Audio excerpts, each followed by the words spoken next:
What's up? It's Doug. It's been a while. We're no longer flying with Doug. We're just going to be Doug. Um, Obviously, we've changed up. We're not on X anymore for good reason.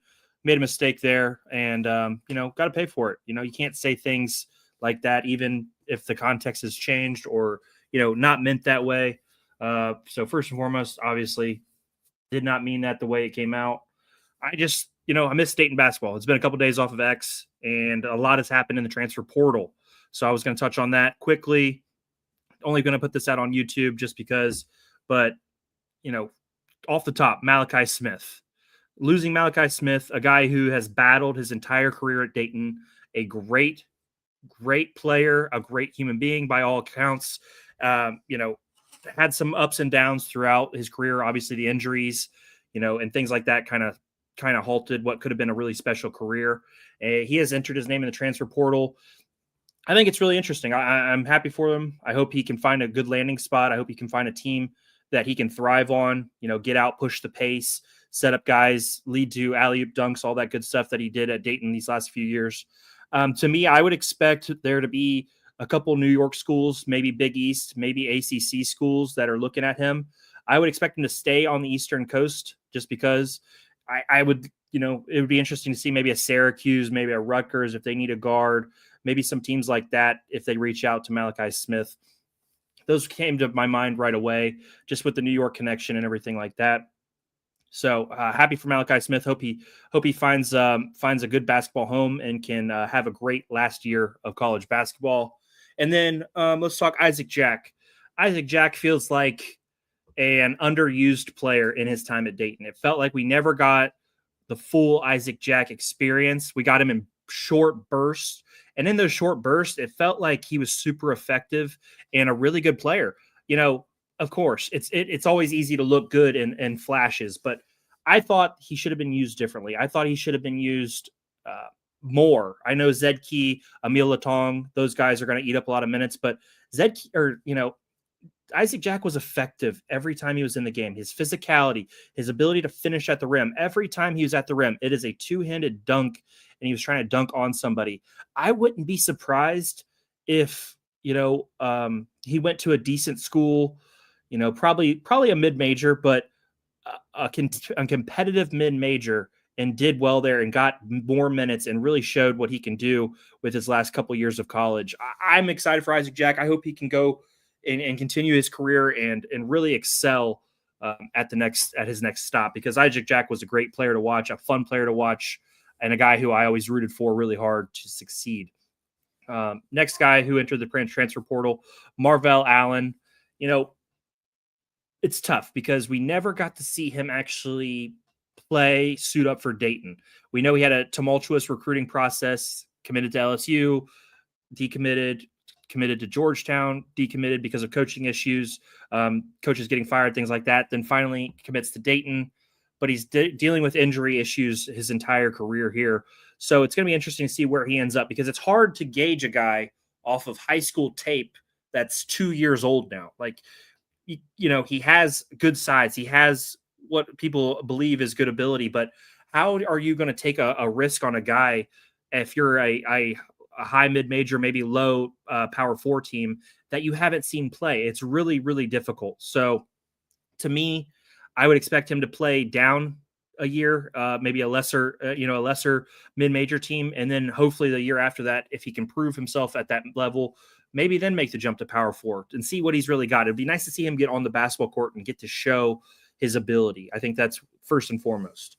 Next, there's been rumors, there's been all kinds of speculation about Jacob Connor and him potentially leaving. As of now, there's no solid information on that. It's not been officially put out, so I'm not going to comment on that further. I think, in the right system, he could be a good player. I just feel like Dayton is not the right place. If he continues to play at Dayton, I will root for him. But overall, I would not be surprised if maybe he ended up at Wright State with his brother, something like that. That would be a nice story for the Dayton guys. 2 Alter kids ended up at Wright State together, getting to play for Connor's last season, Jacob Connor's last season. Next, let's talk quickly. Gabe Cupps. A lot of information out there, a lot of potential false information. Here's the thing. Gabe Cupps was never going to come to Dayton and make 600K. Like, if that was a real number, that was never going to happen. It's just outlandish. It's way too outlandish of a number. He ends up at Ohio State after leaving Indiana. Interesting pickup for Ohio State. It seems a little risky for Ohio State based on what they're dealing with and what they've come through the last couple of years. Like, is Gabe Cupps got a talent? Yeah, we saw it. He was the Mr. Basketball in Ohio. Yeah, it didn't work out at Indiana. It did not work out at all. Woodson, it just never meshed. Injuries last year for him. I was not surprised that he entered the portal, but I am interested that the fact that he picked Ohio State. Now, maybe that's a lot to do with money, maybe not. We will see. I think the next couple weeks are going to be very interesting when it comes to Dayton basketball. Who's Dayton going to make their main targets in the portal? We know they've reached out to a numerous amount of guys. They've at least are interested in a bunch of guys. Who actually fills out this roster will be another story. Will there be more transfer portal guys? Will there be more people going portaling? But when you lose guys like Nate Santos, Zed Key, Enoch Cheeks, Posh Alexander, Brady Ewell, there's a lot of open space on this roster right now to get in here and get meaningful minutes. Damon Frary from up north in Ohio, it's going to come in and potentially get minutes at the forward position. McKee is going to come in from Philadelphia, and he's going to fight for minutes at the shooting guard position. As of right now, I think you can only hammer down 2 spots for Dayton that would, if they stay, will be starters next year. And that's Javon Bennett will start at point, and Emil Latong will start at center. Everything else is up for grabs next year going into the season. And there's a lot of guys out there that I think could come in and help Dayton. I don't know how good this team's going to be next year. I'm rooting for them as always. Is it a little negative? Yeah. Is it a little over the top? Yeah. But at the first and foremost, I want the Dayton Flyers program to succeed. It looks like Anthony Grant and the gang are going to be back next year.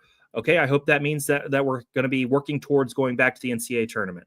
This season came up short. Those 3 games in January absolutely wrecked this season. You cannot lose those type of games in the middle of the year after you had such a great start to the season. And I think that's the thing.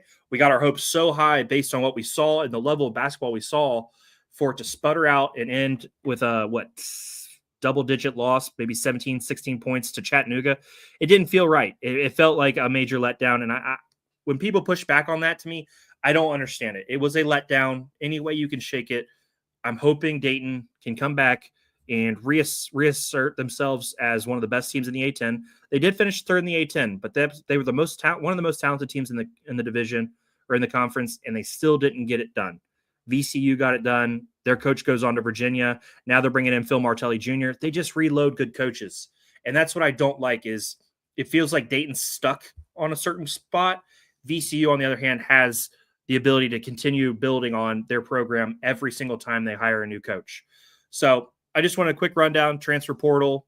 I miss all the Dayton conversation on X, but I needed to step away. I needed to redo my thinking. So hope everybody's doing all right. If you watch this, thank you. If not, totally understand. See you guys next time. This has been Doug.